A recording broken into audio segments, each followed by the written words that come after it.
And your name is pronounced Levi. Yeah, that's right.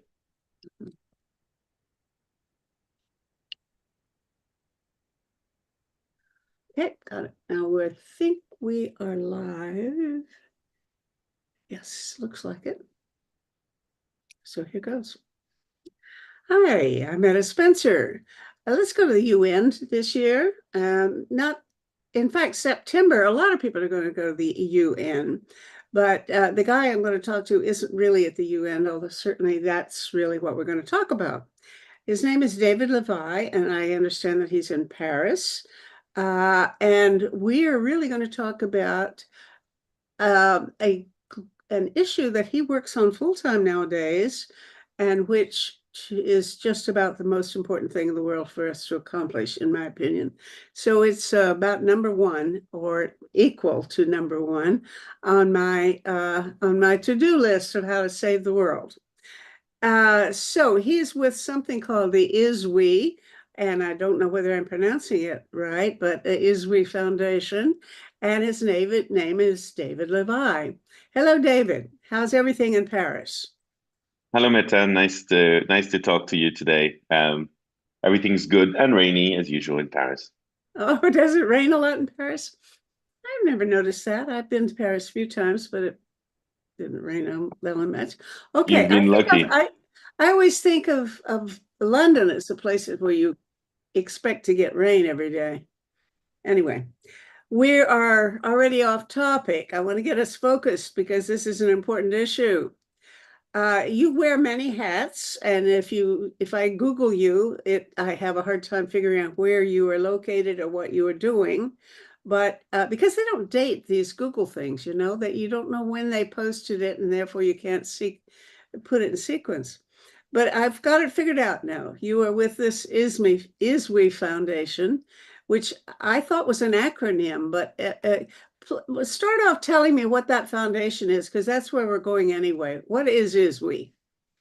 So is we, the name is kind of a fusion to mean I is we, and the idea that the individual and the community need to work together. There's that individuals are nothing without the community, and community is a grouping of individuals that have different interests. And so the objective of the We Foundation, it's a small nonprofit foundation, is misleading, is to really work on people power and working on governance at the local or the multilateral level, which we're going to talk about today, but also people-powered public services, how to basically improve the delivery of public services to really meet the needs of individuals, of the local most concerned people. So it's all about reinforcing, building communities to play a role in local, regional, national, global public policy, and at the same time be invested and responsible. Who could argue with that? I don't know anybody who would say that wasn't a good idea, but the devil's in the details. So we're going to get into the Exactly. details. Or maybe the angels are in the details. Anyway, uh, I'm most dazzled by one particular angle that you are, I think, focusing on. For years now, I have been saying that what we need, and I'm not sure we're totally in agreement, but we're certainly aiming in the same direction. What we need, I think, at the UN is to make it into largely an organization of people, not states. It is now run by and is accountable to governments, the many governments of the world, the national governments, and the interests of the governments are not necessarily, and often are not, the interests of their own citizens. So we need to have a body at the United Nations that is actually representative of the world's population. And the way I believe it can be done is by having a global citizens assembly of people who are selected by a process of random selection, sortition but from a stratified random sample of the world. So we get the same proportion of educated and uneducated, or, as in the world, same proportion of old and young and aged, the same proportion of males and females, the same proportion of people who speak various of the main UN languages, etc. Different, same proportion of people in various occupational categories and so on. So, and then to have them meet and deliberate for 6 months or so on the global issues, one at a time, offer their recommendations, and maybe eventually these should be recommended as very, very serious, more than recommended. That should be a major source of world law. All right, I've been arguing for that for years, and everybody kind of laughs at me. But tell me how close I am to what you're trying to do. So you should definitely come on board and join our organization because that's exactly what we're trying to do. Almost you give a better characterization. I don't even think I need to be here. You just could have a conversation with yourself about it because this is exactly it. The failure to address global challenges by states who do not defend the interest of uh, peoples, whether it's their own citizens or the citizens of the world, but defend or protect their own interests, whether they are economic, energetic, resource based, geostrategic, has led us to this kind of, for some, a moment of despair where the biggest challenge of our time, which is climate change, planetary boundaries, the loss of biodiversity, the death of the seas and oceans, is leaving us in a state where global multilateral institutions are unable to actually fix it or fix them or fix these challenges in the required time to not get in the red zone. And so that failure is patent, and it's been I think understood widely by a lot of population. But obviously, the United Nations is a body that's composed of sovereign member states. It's an intergovernmental body, and so it's unlikely to evolve and change by itself to be able to integrate citizens. So what we're trying to do is to say now is the time to complement these existing governance infrastructure that we have, the General Assembly, all the structures of the UN, because it's unlikely the UN is going to be reformed anytime soon. When it was established in the late 40s or 46, there was talk that maybe early in the 50s it would be reformed. And as we progressed, as the number of countries grew, we see that there's a gap between what the institutions were established to do and what the world looked like at the time, just past the end of the Second World War, and where we at today and the challenges we need to tackle. And there's clearly a discrepancy between the ability of the institution or the institutions in plural, to actually tackle these issues.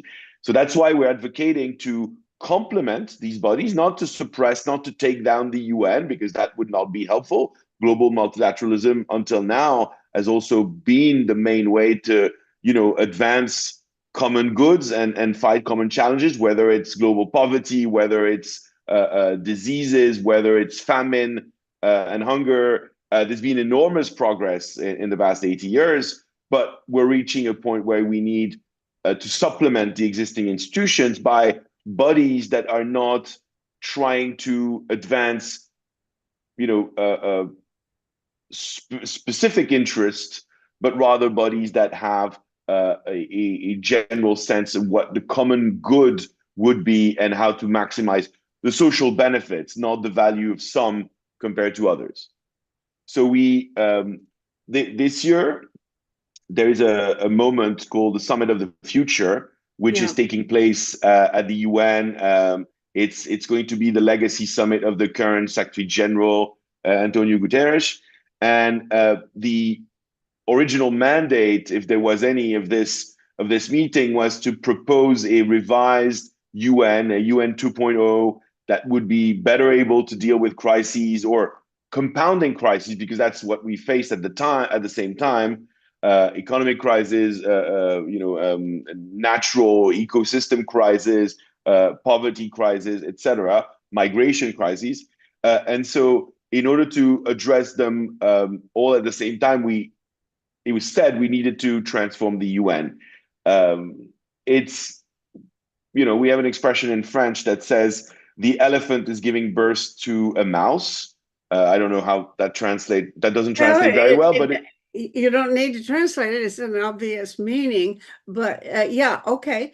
Uh, well, tell me what the prospects are and how you're going to go about doing that because it's pretty soon. When does the GA start meeting it's exactly? in a couple of weeks. So we've been looking at this summit for a long time and wondering, do we want to, because that's the question you raised in the beginning, do we want to institutionalize a system that is, as you said, a global citizens assembly of people that are randomly selected around the world through a civic lottery to be a perfect representation of the human population, and more importantly, come with their own personal background, their lived experience, not with a mandate to carry others' politics, which is what most bodies come is whether it's government representative, whether it's politicians, they have a number of things that they need to defend for either ideological reason or for the mandate that have been given. Individual citizens that are randomly Let me selected. give you an example of how that works. I have several times tried to set up a forum with Bob Ray, who is Canada's ambassador to the United Nations, and I wanted to have a conversation along with some Russian men who had to flee from Russia because they didn't want to go fight in Ukraine, and there are about 1 million of them, and they can't get papers to immigrate to the countries they want in. So I went to conversation about that as sort of a human right issue with our Canadian ambassador. The man can't talk about this with Russians. He was allowed to talk. He had to get permission from Ottawa. He's the ambassador, but he had to get permission to talk to me. They gave him permission to talk to me because I'm a Canadian, but not to these guys. Now that kind of accountability, I don't understand it. I mean, he's supposed to be there to protect human rights, and apparently that's the way the UN works. They're all completely accountable to their own national governments. Exactly, and it was built. There's no mystery, and it's no secret. The institution was built as such as a a governance chamber composed of sovereign states who defend their own interests. So the representative of those states are not there. Sometimes they have common objectives, but they're there primarily to defend their interests. And that's when we look to a global challenge like the climate crisis, or it would be the same with massive pandemics and issues as such. There is no way, and we've seen it in the competition for COVID vaccines or for masks, there is no way that something else than collaboration functions. Mhm. Competition, opposition always leads to the worst outcomes. Mhm. So that's why we feel that we need to build another governor's chamber that would be able to tackle these things by bringing in citizens. But to the question you asked about how do we how does the UN takes that up? How does it institutionalize? What we've come to realize after a lot of some experiments and some research, reflection, expert consultation, etc., is that we do not want institutionalization with the UN, because as soon as it reaches the institution itself, then there is a number of processes and Mm. procedures that are part of the institution, that are rules of countries versus individuals, of equal representation, of one voice per country, rather than, which is not what what a citizens assembly is providing, and with objectives that are very different. So what we felt is we need to build that kind of assembly on the side, Mhm. as close as possible with the UN, with getting political support both from civil society and government, part of it, because obviously, as you just described, there are many governments around the world that are not very favorable to citizens having a stronger voice or civil society to be more present. And that's why we don't want to go into the UN where consensus is often the main way to progress, and which would deprive this assembly from both its ambition and its ability to provide very valuable recommendation. Because what's Okay, the now research? here's the thing that it reminds me of. I love the idea. In fact, that's also part of my notion, is that you start off with an independent organization, and then you just show how good it is, and that you don't originally have any legitimacy to claim that in any sense the recommendations should be binding or accepted or anything of the kind. But eventually, by just showing how good the process is, it builds a credibility and legitimacy.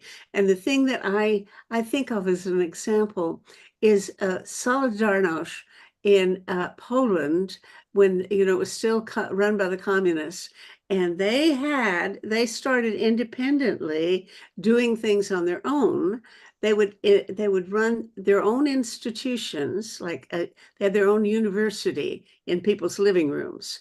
And they did all kinds of things, including, for example, they started printing their own stamps. And sometimes the postal workers, if they put stamps on envelopes, the postal workers would accept that as a legitimate, postage. So it actually became more legitimate in public opinion than the real government. So eventually, you can't ignore that. And I think that that is the only way to go. And so you got it right. Thank you, and you say that very eloquently, much more than I did. But yes, that's what we're trying to do: uh, uh, being independent, building legitimacy, building credibility, and then building pressure that will ultimately go back into the political field, pressure to those politicians that are reluctant to move fast enough, to show them that there is a people's desire to accelerate, to take some sort of action, to do the hard trades off that often they limit themselves to. They're under pressure from a number of other causes, other lobbies, and sometimes they even they perceive some constraints that overwhelms them, and so giving them a push, giving them the mandate from the people is a way to push Mhm. politicians, but also it's a way to empower those that are already leading those efforts, whether it's civil society leaders, whether it's activists, whether it's CEOs of companies that are integrating a much better circular economy approach, whether it's progressive politicians or leading countries that are taking those fights. We want to give them some sort of a support, an endorsement, and also data points to show this is what citizens actually want, and they've expressed it. They expressed Mhm. it into a process that is Mhm. a lengthy process because it, as you said, it takes multiple weeks. It's deliberation, so there is proper exchanges. Everything is transparent. Everything is documented. Everything is visible by the press. So it's not. There can't be any doubt put on the institution or any question of credibility. And we hope that this will build the necessary pressure point to really move forward and move fast. Okay, so now your original strategy was to go to the Summit of the Future, and pitch for this for but that was a pitch to do it through and with the UN. I presume you're still going to go to the Summit of the Future and pitch for something a little different. And how do you plan to, what's your mechanism for achieving what your goal is now, this slightly altered goal, which recommends independence, but a close connection to the UN? Yeah, I mean it's not altered. This is what we envisioned because we saw early on that just to go back, the Summit of the Future, because it's a UN process, is inputs are very limited coming from civil society. It's really governments that write the outcomes and the decision that will be taken there. And we saw that the appetite of governments for deliberative democracy, for adding new institutions, Mhm. was extremely low because they're afraid of messing up the UN, but also afraid that deliberative democracy would come and would be a competition with representative democracy, which is not at all. It's a complement. And as you said, the idea of a citizen assembly is not to be prescriptive and to write laws and implement them, but just to be normative, set it out there, set the good standards, set what people expect, and use that as a accountability mechanisms for any type of organization and create standards that would then progressively elevate both the conversation and the ability to implement policies. This is basically what the IPCC is doing. And I'm sure you're very familiar with it, but if you go back, the first, second, third IPCC report was a bunch of scientists doing an analysis on the changes in the atmosphere and the Earth that were undergoing, and most people, nobody knew about it. Most people didn't care; they were not paying any attention, and it Mhm. had no normative, it had no prescriptive value. No, it was not a law; it was just a report. But today, 20, 30 years later, IPCC reports are setting standards. They're the norm. Everybody abides by them. This is how you judge if something is sound because it fits into the IPCC requirement, or if it's not, and then it gets negative press, or it gets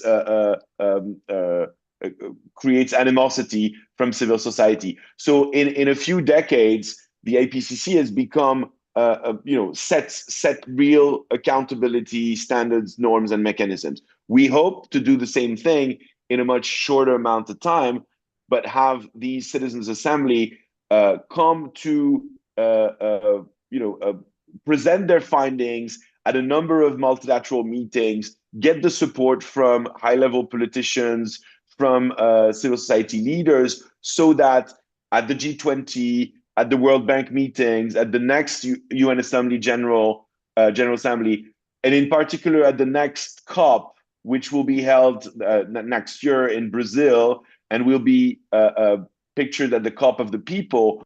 We want to make sure that people's perspectives are resonated and are heard. If politicians, governments do not take that into consideration, that will create that will have some consequences. Media will talk about it. Civil society will get in movement. It will be the standards according to which they are judged. Now If they there's a problem actually there, take that David. into account, they will react. There's a problem there. That depends on the public opinion as it stands now, which is not very well informed.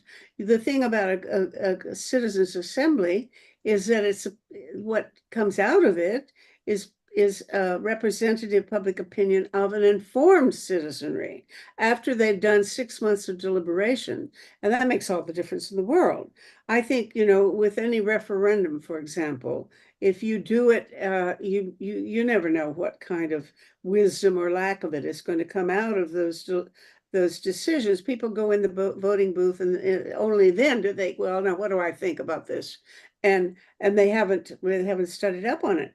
So unless you in Brazil, is there any procedure by which there's going to be a deliberation in advance that will actually represent global So, public so opinion? that's exactly what we'll be launching in New York in a few weeks. It's a process with the benediction, the support, endorsement of the government of Brazil, a process to ensure that next year in Belém, when the COP comes, we will have had not only a central core citizens assembly of 300 individuals that have worked from deliberated from for a number of weeks, but also a network of thousands of local assemblies that are there, therefore not representative of their own space, but organized by any community. So any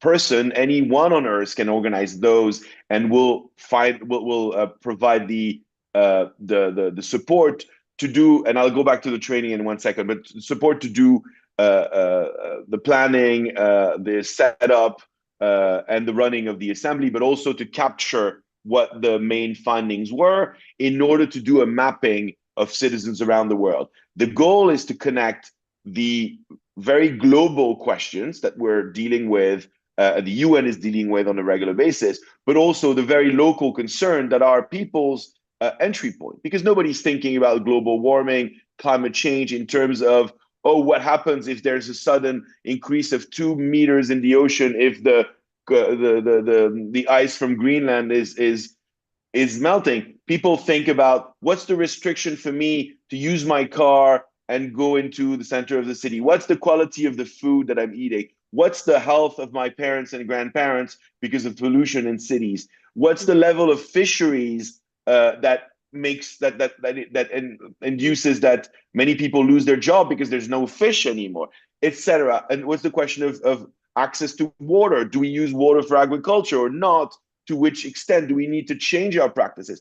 All these questions that are not properly posed, they're not properly engaged with citizens about. What we aim to do is connect them and realize that, that a farmer in Kerala in India is also experiencing similar thinking challenges as a farmer in Iowa, or a farmer in Brazil in Minas Gerais, or actually looking at it with very different approaches and solutions. Bring those visions together, not only to provide new solutions, but also to build a collective vision of a better, healthier, more just, more equitable future. Because the green future seems to brush people off and brush people away. And we can go back to it, but this was one of the learning of the recent EU elections, is seen as more constraints, less, it's not seen as progress. Although we're building a Sorry, world that is, I'm sorry. The Green New Deal, is that what you're talking about? That is not seen as progress? Or yeah, what? I mean, if you look at the recent EU elections was a moment where all the parties that had contributed to build this Green Deal, this EU Green Deal, which was really groundbreaking. And the EU is the regional space that has been leading in climate norms and policies. Uh, the parties that were behind it suffered tremendous loss in the European elections. Populist and right wing parties who fueled a rhetoric of climate policy, environmental norms is basically a deprivation of freedom and liberty, had enormous boosts. So the message that came out is if you're a politician and you're trying to build sounder climate policies, you will be beaten in the polls, and you're going to lose elections, which is a very negative Mhm. image. But also it means because people, individuals, feel rightfully or not, that these norms have been imposed to them without them being consulted, and it reduces their quality of life, although it's supposed to increase their quality of life. And so that gap, that misperception, shows Mhm. that we need to spend more time explaining, but also more time listening, more time engaging people and deliberating with them. And Mhm. when you ask, farmers if they are against this, I mean, that are facing restrictions on pesticides, they're really angry because they want to use pesticides. Why do they want to use pesticides? It's not because they think it's great. It's just because they want to talk about their income. and ensure their income. So let's have a conversation about income instead of having a conversation about pesticides. And citizens assembly allow this conversation to happen because, exactly as you said, unlike a referendum, for example, it's not a binary question, which is very much reducing the scope of the debate. It's not a polarizing issue where basically you have to fall either on the left or on the right, depending, you know, who you're supporting. Um, but it's actually much more than that. It's a conversation between people where they exchange and say, "Oh, I'm trying to understand where you're coming from." But just a quick last point. What you mentioned is critical. It needs to be informed citizens in order to be able to listen to the arguments, to pay attention, and this is an essential element of the citizens assembly is building a corpus of learning material of expertise in order to address the global challenges. But it's not that much. I think it's brilliant. I think it's stupendously wonderful. It's also extremely ambitious. If you're It is. expecting, or Lula da Silva or whoever's successor is, expect to have that in place a year from now, with actual the results of a citizens assembly that's global. Whoa, how are you going to do that? My God, that's a wonderful project, but I don't know whether you can do it or not. And where would you It's get the challenging, money? but it's been The UN can't fund it if it's not really a UN project. Are you going to go get Warren Buffett or somebody to give you the money, or how are you going to do it? if you have Warren's number, I'm taking it because I've been looking for money for a while. So um, no, to jokes aside, um, it's been done. It's been done once as an experiment, and it was a groundbreaking one. It's been done ahead of COP26, which took place in Glasgow in 2021. And so I was not part of the experience yet, but By some the of my way, colleagues, while we're on that topic, I think that project was led by Rich Wilson, right?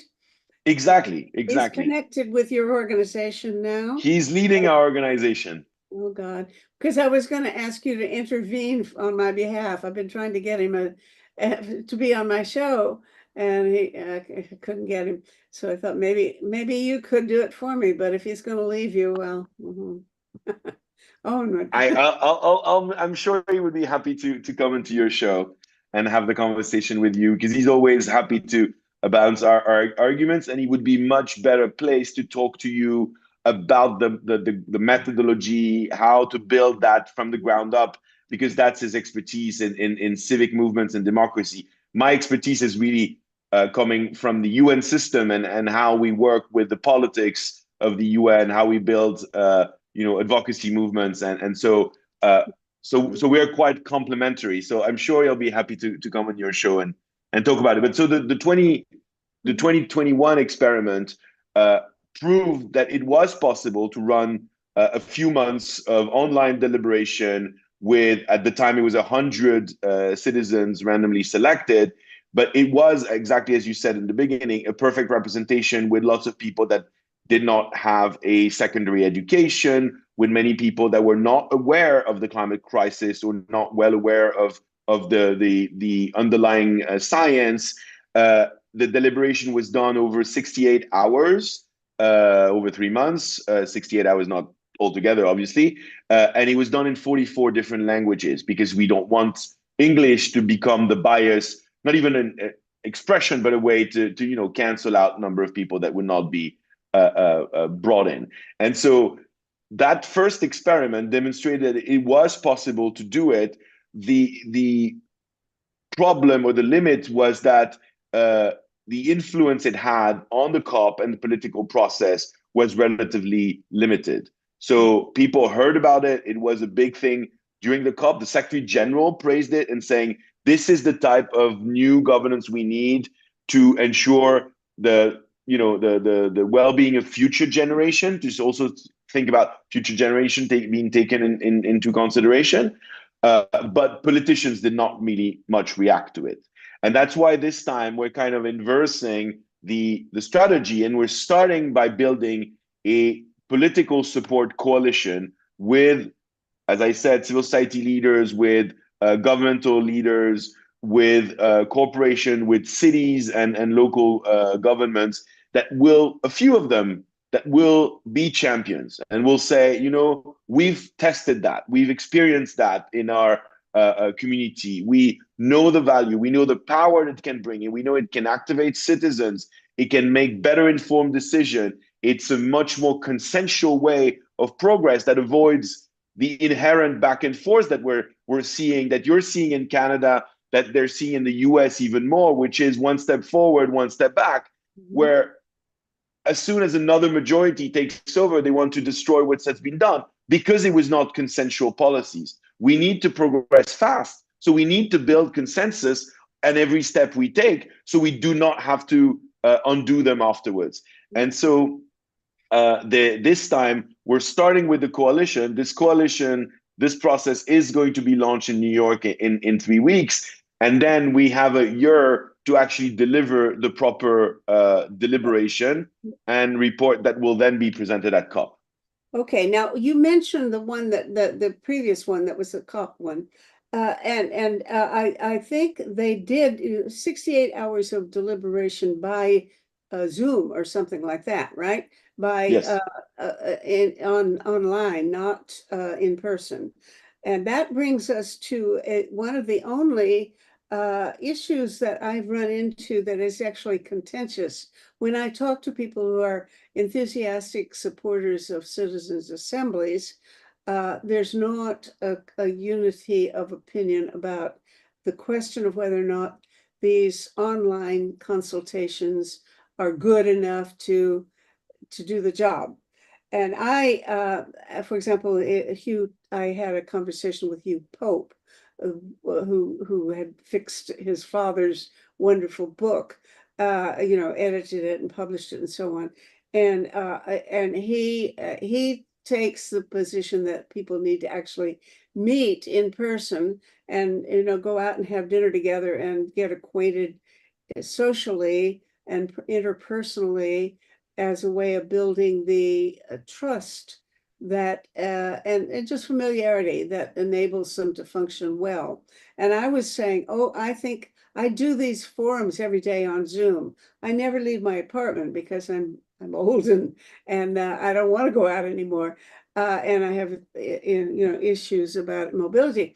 So I don't go anywhere, but I have the richest social life of my whole 93 years because I'm on the Zoom all the time and I talk to people like you that I probably wouldn't have had a chance to speak to any other way. But I speak to many, many people now, hundreds of people that I get a lot of information and a lot of friendship with. So I feel that, Zoom can do it, that just giving people occasion to chat informally is a way of accomplishing it and will do the job.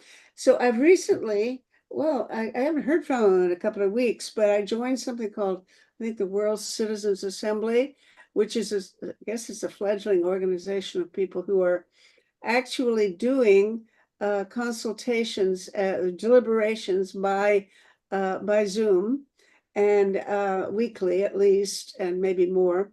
They asked me to give a talk at one point, and I joined it. I haven't heard from them lately, but I'm sure that they're still functioning or should be functioning well, because at the bottom, they speak their own language, but there's a translation, and it runs concurrently with their speech right at the bottom of the page, and it's pretty good. You'd like it to be a little better, but it's not bad. You can definitely understand what everybody's driving at, especially since you can see their face and you get their expressions at the same time. So I'm convinced that already we could have some kind of global parliamentary assembly. It probably wouldn't cost more than a few $1 million to do this choosing the members by sortition. People can sit in their own living rooms in every country in the world and deliberate on whatever, as long as we need to have them deliberate. I think we can start doing that right away, but nobody that I know in the business of running citizens' assemblies has quite agreed with me. So tell me your There's view on that. there's not that many uh, experiment that is worldwide, and I think citizens assembly have been deployed for the past 2 decades as a new governance instrument uh, in with a lot of success in many local areas or local issues and in a very focused manner, which makes bringing citizens together quite easy and obviously a strong value added. Mhm. When you try to branch, I understand that the reservation that Mr. Pope might have and it's that, but it's they also seeing with a lens of another era. We have to recognize that the digital tools have provided us with ways, whether it's AI and its fast translation, or whether it's Zoom, a way to actually do things at a much, much, much lower cost. So you could say that the benefits, it's a cost benefit analysis. Yes, definitely, there might be more benefits in bringing people together. But can you imagine selecting 100 people around the world, 500 people, bringing them in one location? Which location would that be? How many times do you do that in the year? Do they have to give away their jobs or their families in order to do that? Do you take them in the weekend? Uh, uh, how long and how much does their travel cost? And the cost of such an assembly of 300 people, when it's online, as you said, it costs about a few $1 million is sufficient to be able to run the system. And it's a pretty heavy load already. But imagine if you bring them together in a given place once a year. It's also not very ecological. So there's also a lot of criticism made about cops because they're trying to address the climate by bringing 10, 25 to 40,000 people in the same place for 2 weeks, which has environmental impact. The counter argument was that, yes, but we need that. We have no alternative. And I think it's a cost benefit. It's proven to work pretty well. Maybe it could be, improved and in a way by putting everybody in the same place. But there's many other constraints we're not, envisioning, and the cost is I think the most evident one. And as you said, I realized I didn't answer to your question about the cost before. How do we get the money? We're not going to get the money from the UN. In the long run, I think we have an ambition to be financed by citizens because I think that's the normal route. And a few $1 million broken down by hundreds of thousands or millions that are involved in local assemblies would be a few euros and a few dollars. It would not be that much. But before we can get there, we'll have to be supported by a mix between, philanthropy and maybe some state or local government support. Those that have experiment in those and that really trust the system.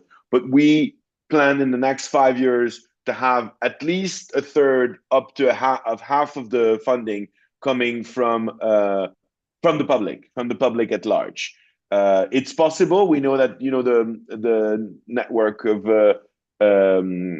called Avaz is actually funded this way.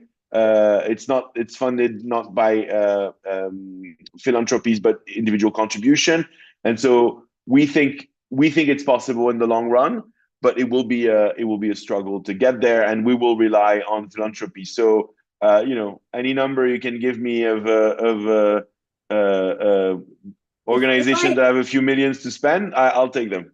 if I had a list of warm-hearted billionaires that are friends of mine, I wouldn't share it with you. I'd be using it myself. I need money too from my project.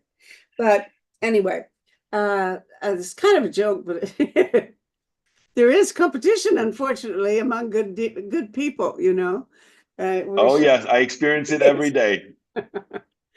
So, okay, now the other question that occurs to me is that the the question that is posed for the deliberation is of course extremely important.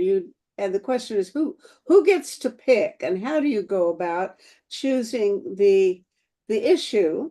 And moreover, it seems to me that whoever runs this kind of deliberation process, you have to have some smart people who have a strong background in the issues, whatever issue you're dealing with, as well as how to run things. And these the managers, the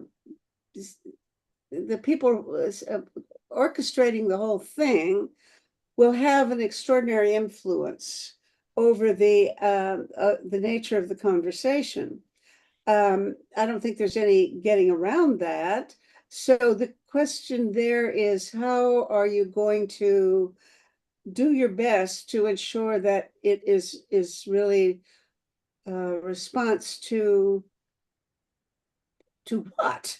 I mean, to the opinions of the existing citizens who don't know anything about it, and they're not going to ask the right questions, or the opinions and concerns of people who spend their time thinking about things like is the value of geoengineering, as we've already had a little conversation about that. I mean, if I were in charge of setting up a citizens assembly about climate, it's going to look different probably than the agenda and the schedule and the guest list of speakers, et cetera, that you would set up. How are you going to get around that problem? So you're asking the uh, most important question, agenda setting and how to make sure that the assembly delivers valuable recommendation that are uh, not not likely to be criticized or dismissed as non-relevant. So uh, it is a huge challenge, but the the most advanced theory these days considers that the best way for citizens to deliberate is to decide what they want to deliberate on. So it's called meta deliberation, starting by a first round of saying, what's the question you want to ask yourself? I think this is in the long run, or not even the long run, in the medium run. This is what we want to go towards. And the idea of this citizen assembly would not be a one-shot thing, and it cannot be a one-shot thing. All of those that have been a one-shot thing have somewhat been very limited in their ability to transform the field. So by being a permanent, regular citizen assembly, where obviously you would change the citizens from one season or 1 year to the next, but you could have the option of the one assembly identifying a space that the next assembly would decide to work on, and we could start touching at a variety of topics. The experiment that I mentioned, the Global Assembly for COP21, for COP26, sorry, in 2021, uh, uh, uh, decided to tackle the climate and ecological crisis in a fair manner, which was a very, very wide topic. The problem is, in order to cover that, you need a lot of time, and it's hard to come with tailored, specific proposals that can then be implemented. We this time want to go much deeper, and so break down the question of the climate crisis, the planetary boundaries, biodiversity, in smaller nexuses that can be discussed not independently, but in relation to each other, but sequentially. So we would start with a question. Who is going to pose that first question? It's a really good question, and it will depend who's supporting the assembly, but also it will depend of what the political space, momentum, and expectation is in order to have the maximum impact. Let's say the COP next year is likely going to be focused on renewing what's called NDCs, nationally determined contributions, so climate commitments. We want these commitments to be always more ambitious, and we want them to be implemented always faster. And what we're Well, seeing is just that implement it at all. 'Cause they're not always even. Exactly. But one of the reason is the inability to bring on board citizens. So tying the question of ambition with the question of citizen deliberation, what's the best way to do that? Acceptance and acceptability of those policies is going to be a critical part. We envision next year assembly to talk about issues related to nature, related uh, uh, to food, related to biodiversity, because that will be the focus in Brazil because of the COP being in the middle of the Amazonia region, um, because of uh, the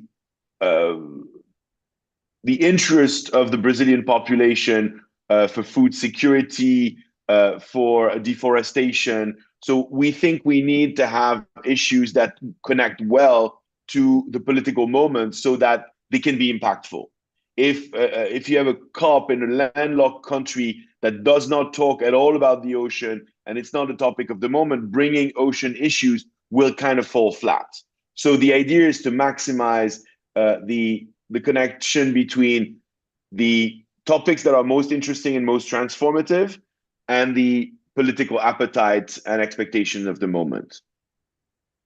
But overall, we want the process to feed itself and be self-sustaining, where the next assembly says, this is ridiculous. We completely missed out. We have to talk about that. And that becomes the topic of the next year's. Yes, actually, I told you I joined this thing called the World Global Assembly, I think it is. And one of the sessions, I've been on three or four of their meetings, and one of the sessions was exactly that, picking the topic or generating the topics for future deliberations. So I put in a That's report I and think it's a fantastic idea. I just think where we are, there's two ends of the spectrum. You have the one end where we're looking for the perfect way to deliberate, mhm, and what is less intrusive. We're really leaving the space for citizens to decide the maximum of things and not be guided, as you said, towards a specific outcome. And there's also where we are in terms of democratic processes right now, where parliamentarians, where executive bodies see deliberative democracy as a threat and mhm, are resistant to it. So I think it's going to be again a sequence process where we progressively have to demonstrate the value of these bodies, demonstrate how they're able to provide better policy, more informed policy, and more consensual policies, and then that they are become legitimate and trusted, and therefore we can even ask them what question do you think you need to solve. But in a very top down environment in which we live in right now in all our democracies, it is still a little bit too far, a bridge too far, and hard to grasp. So I think it's a progression that will come. But the last thing I wanted to say about that, I think the credibility will come from the fact that we're working with a large number of academics, especially with a network called GLOCAN, the Global Citizen Assembly Network, which brings academics working on deliberation, deliberative democracy, from universities all around the world, from Europe to Australia to Latin America and Africa. And these researchers are some sort of a guarantee. They're there to analyze the process, criticize it in real time, propose adjustment from one phase to the next. They were the ones that did the evaluation for a year and a half. They did the evaluation of the first global assembly for COP26, and they after came it up was with an over, after it after was it was, over. uh-huh, Yeah. uh-huh. Well, they looked at all the deliberations online, followed everything, and wrote like a 250-page report with lots of technical papers. These learnings have fueled the design of the next one, and we're working very closely with them for them to be an independent, accountability assessor, just to Mhm. determine if, to which extent there is power biases, to which extent we're reproducing dynamics that are structural in our society, and we're not transcending them with a citizen assembly. And they're very transparent, honest about that, and that allows to have a sort of work in progress of from one iteration of the assembly to the next. It's not going to be exactly the same, and it will be improved based on the findings of the research. And I I'm think that's the glad. most important thing because we're not going to get to a perfect system from the first go. Right. I'm really glad that you mentioned that organization because I never heard of it. And it sounds like exactly, something that needed to exist. I'm glad to know. I'd like to be in touch with them. Say the name of the outfit again and how I can contact them because maybe other It's people need to look at it too. Yes, it's called GLOCAN, GLOCEN, and I think their website is glocan.org.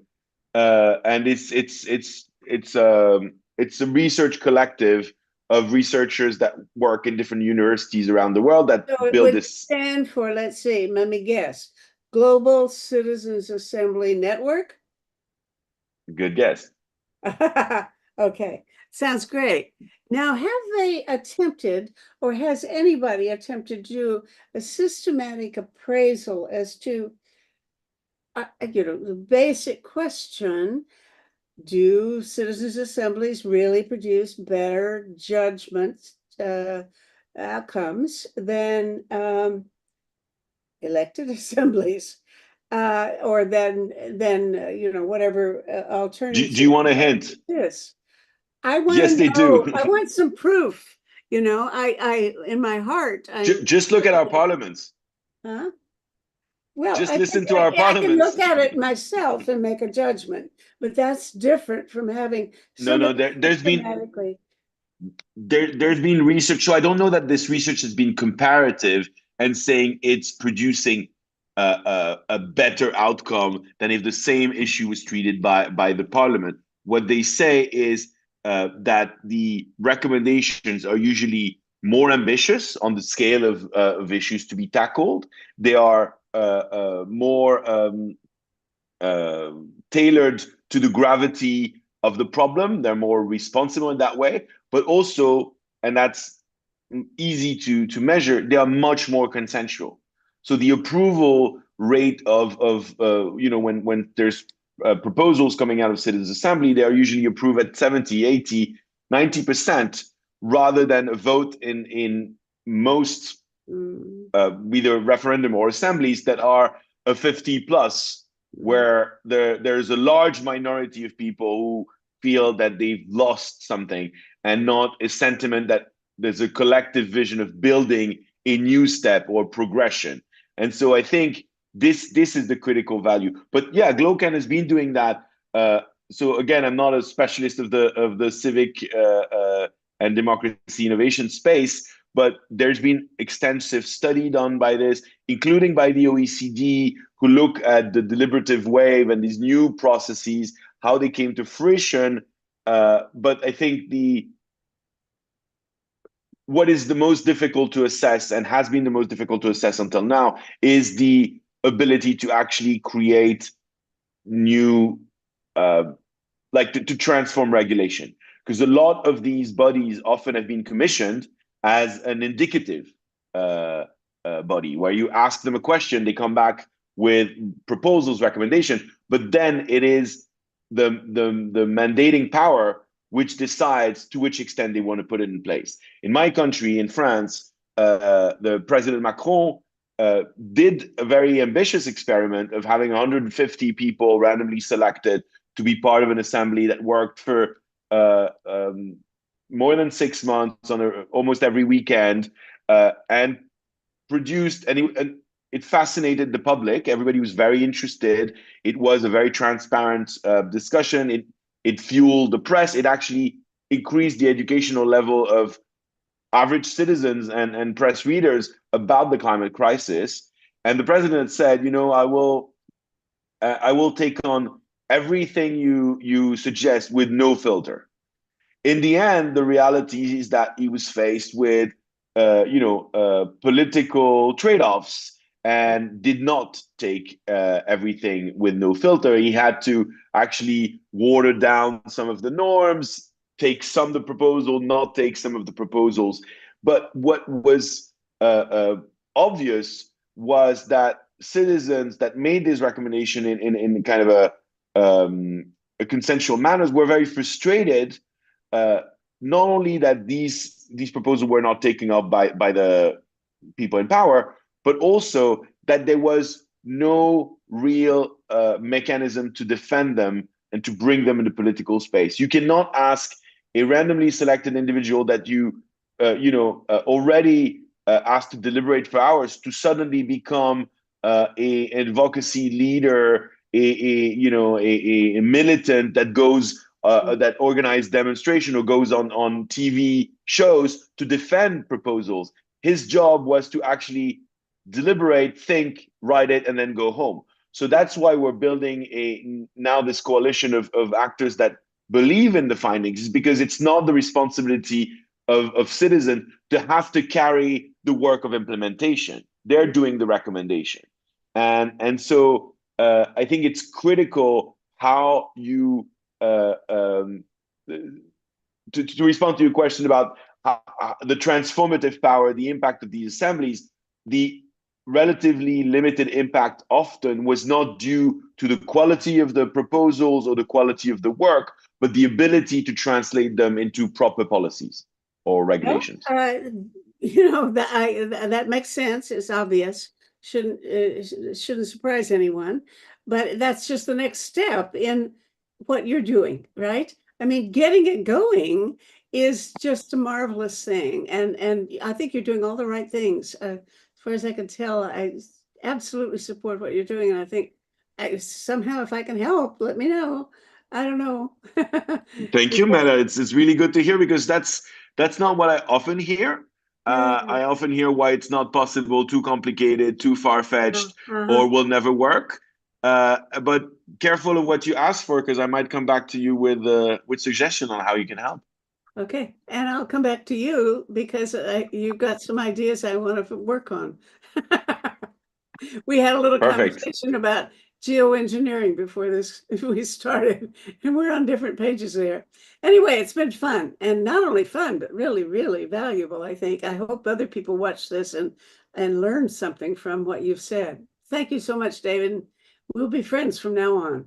Okay? Thank you very much, Meta. I All right. really appreciated talking with Okay. you today. Bye Excellent. bye. Thank